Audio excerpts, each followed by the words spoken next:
ఈ ఫలితాలు మొత్తం తమ ఒక్కరికే వర్తిస్తాయని భావించవద్దు. పేరుతో రాశి ఫలితాలు చూసుకోవడం అనేది సరైన పద్ధతి కాదు, ఇది గమనించగలరు.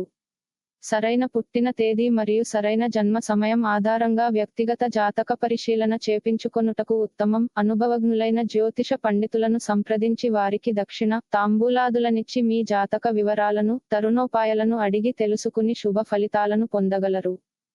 పనిలో పని ఒత్తిడి పెరిగే కొద్దీ మీరు ఈ వారం మానసిక కల్లోలం మరియు ఆందోళనను అనుభవిస్తారు.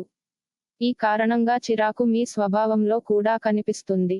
మీ నుండి ప్రజలు ఏమి కోరుకుంటున్నారో మీకు బాగా తెలుసు. ఇది ఉన్నప్పటికీ, మీరు ప్రతి ఒక్కరికి వ్యర్థాలను ఖర్చు చేయవలసిన అవసరం లేదు. మీరు కోరుకున్నప్పటికీ, ఈ వారంలో మీ అలవాటును మెరుగుపరుచుకుంటూ, మీ ఖర్చులను ఎక్కువగా పెంచకుండా ఉండాలి. ఈ వారం ఇంటి సభ్యులకు లేదా మీ స్నేహితుల్లో ఎవరికైనా మీ భావాలను వ్యక్తం చేయకుండా ఉండండి. ఆ వ్యక్తి మీ విశ్వాసాన్ని సద్వినియోగం చేసుకోవడం ద్వారా మిమ్మల్ని బాధపెట్టవచ్చు. కాబట్టి మీ భావాలను మీకే పరిమితం చేసుకోండి, అది మీకు మంచిది.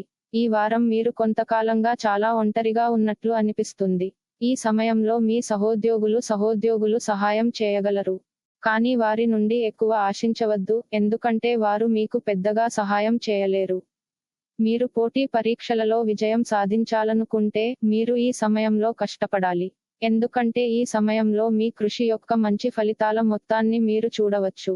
ఉన్నత విద్యను పొందడంలో కొన్ని చిన్న అవరోధాలు ఉన్నప్పటికీ, మీ కృషి ఖచ్చితంగా రంగును తెస్తుంది మరియు మీరు ఒంటరిగా ఆ సమస్యలన్నింటికీ పరిష్కారాలను కనుగొనగలుగుతారు.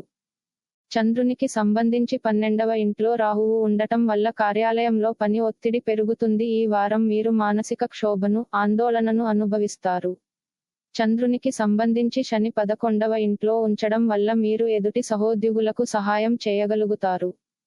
ఛానల్ని ఆదరిస్తున్న మరియు వీడియో చూస్తున్న ప్రేక్షకులకి అందరికీ నమస్కారం. మీరు రోజువారీ రాశి ఫలాలని తెలుసుకోవాలి అనుకుంటున్నారా మరియు వారా ఫలితాలు, నెలవారీ రాశి ఫలితాలు తెలుసుకోవాలి అనుకుంటున్నారా? ప్రతిరోజు మీ యొక్క రాశి ఫలాలు తెలుసుకోవడం కోసం ఛానల్ని సబ్స్క్రైబ్ చేయండి. వీడియోని లైక్ చేసి చివరి వరకు చూడండి, సపోర్ట్ చేయండి.